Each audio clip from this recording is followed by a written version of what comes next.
Tell me, darling, could we run away? We could hide away by the cactus desert blue.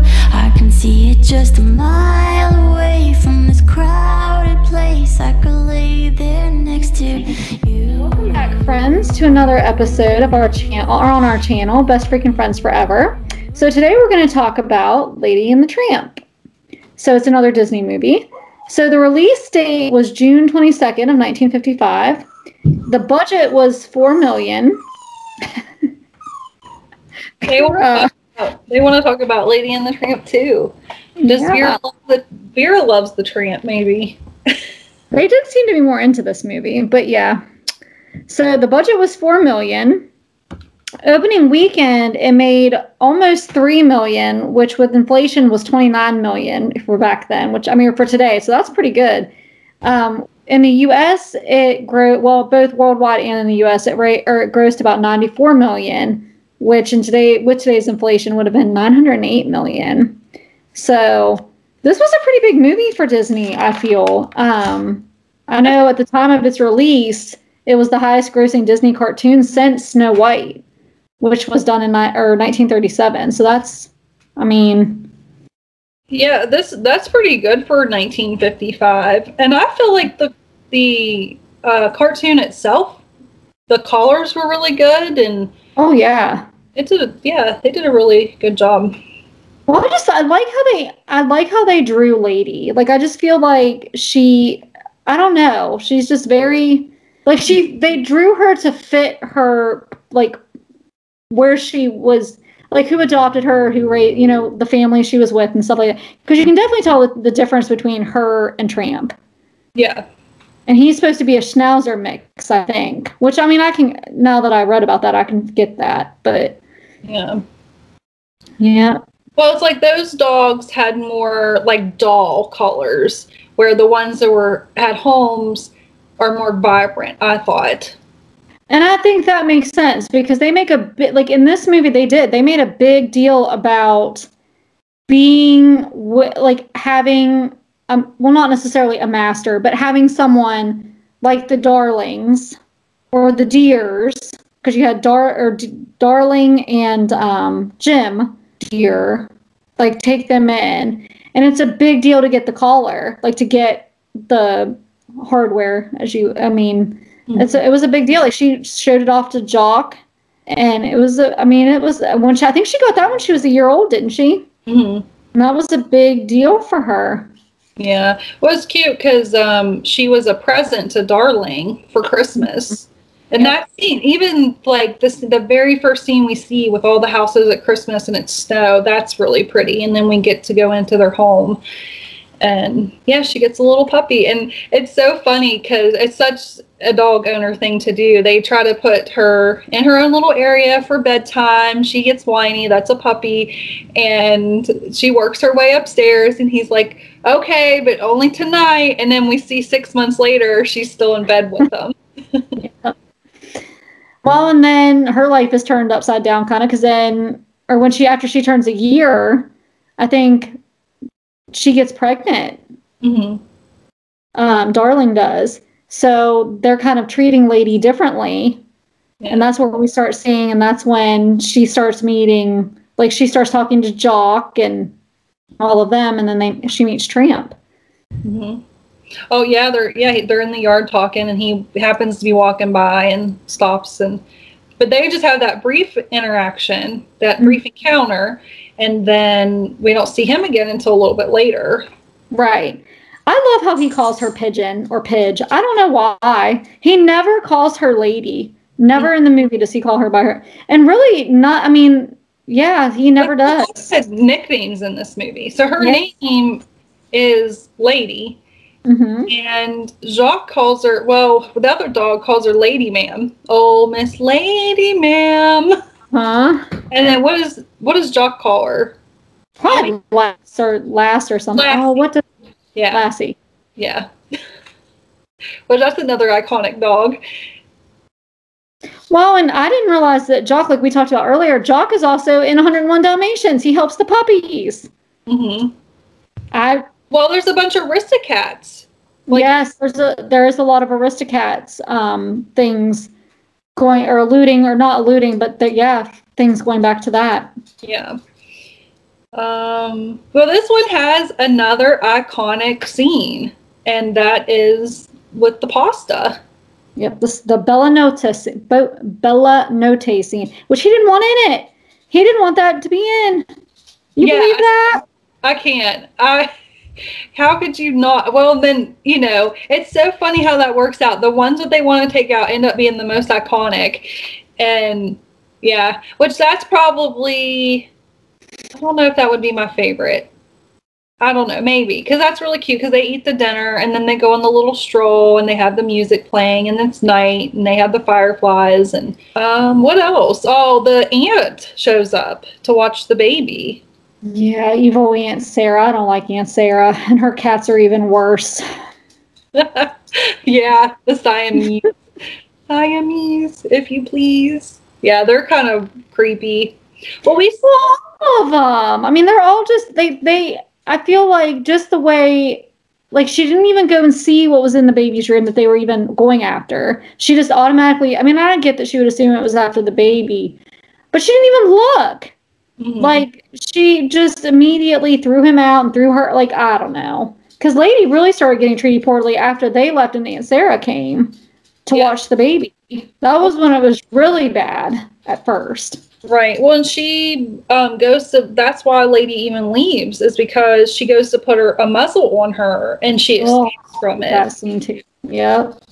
And then she runs into, well, that seemed very like a bitch. I'm not into dog fighting. I think that's like a horrible thing to do.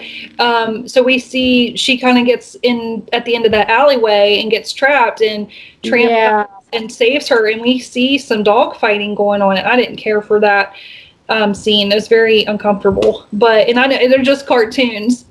But he saves her, and then he takes her in to the zoo, and that beaver is in Winnie the Pooh.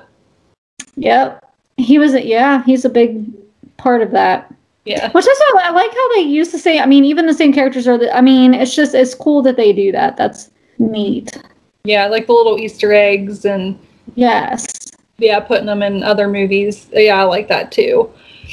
So he gets the muzzle off of her, and that's whenever he kind of takes her around and shows her, and she wakes up the one after the dinner and everything. She wakes up and was like, oh my gosh, I have to get home. And he's trying to convince her to stay free.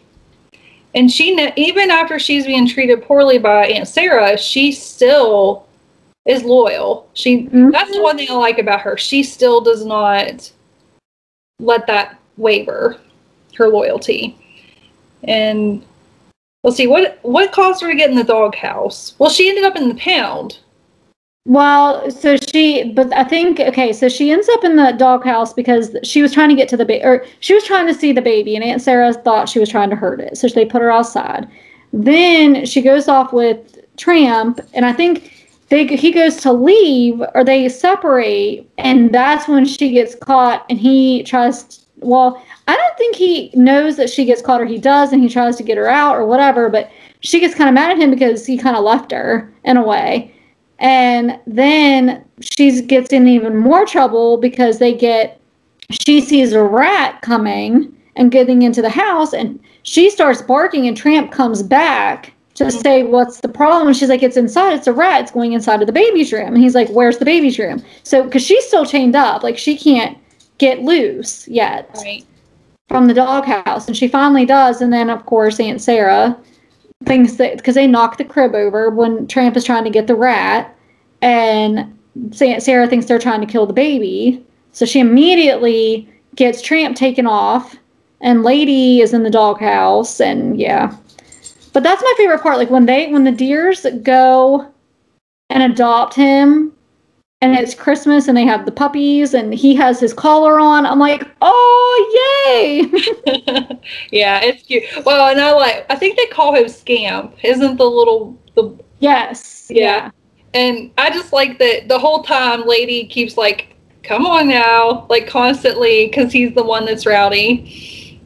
Yeah. And well, it's cute because they let the neighbor dogs come in and visit. It's like like a whole thing to like they like let Lady have like her own company and stuff. Is it Jock? Jock is telling Lady at one point in the movie that Trusty has lost his sense of smell because he's a hound dog. He hunts. That's what he does. He hunts. And so at the end, he goes to search for the carriage that's going to take Tramp because Tramp goes to the pound. And so they go after that to go catch him.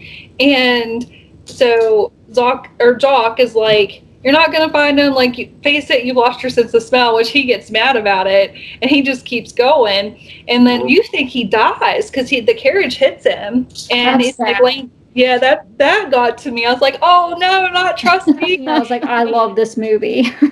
Yeah, it's like, if you haven't seen it in a while, if you've never seen it, it's definitely one to sit down, especially if you have kids or grandkids, sit down and watch this with them. Because my daughter, I was like, okay, we have Robin Hood, or we have the puppy movie, and she wanted to watch the puppy movie, and my kids like the end where they have the puppies. Yeah, with like the Bellanote. I mean, just with the Bellanote scene, and you can see them like kind of getting along with each other and things like that, and even. Like you see Lady getting kind of jealous, like we talked about earlier, getting jealous because Peg, who's one of the dogs in the pound, because she's in with like Peg, a Chihuahua, and a bulldog. Another something, yeah.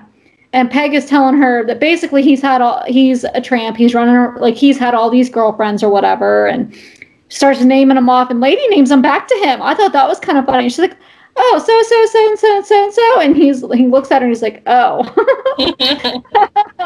Yeah. Well, so, I mean, yeah. That little, even the song that Trixie sings, I really like that song. That's cute. He's a tramp, but I love him. Yeah. But Lady got the man. Yeah, she did. Well, and even in this movie, I mean, this was one of the first movies where they had like a big name star, Peggy Lee, to voice a character. So she said, like the owners of Lady, they call each other Jim Dear and Darling. And we never really know, because they're kind of like terms of endearment. Jim Dear, Darling. And so we don't really know, because even her friends call her Darling.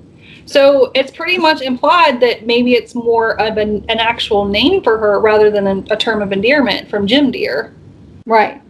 Well, and they wanted to keep it from a dog's perspective, so they didn't show their faces very much. They didn't show any of the human faces very much because they wanted to keep it a movie of the dog in the dog's perspective.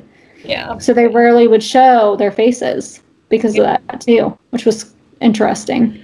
All right, guys. Well, that is Disney's Lady and the Tramp, 1955. Did you like it? Have you watched it with your friends, your families, your kids, your grandkids? Let us know. Did you watch it as a kid? This is an old movie. It's cute, though. So let us know what you think. Is there anything you want us to talk about for next week or weeks to come? Let us know. And until next time, I'm Tiffany. This is my BFFF Shelley. And until next time, friends, join us for another great episode.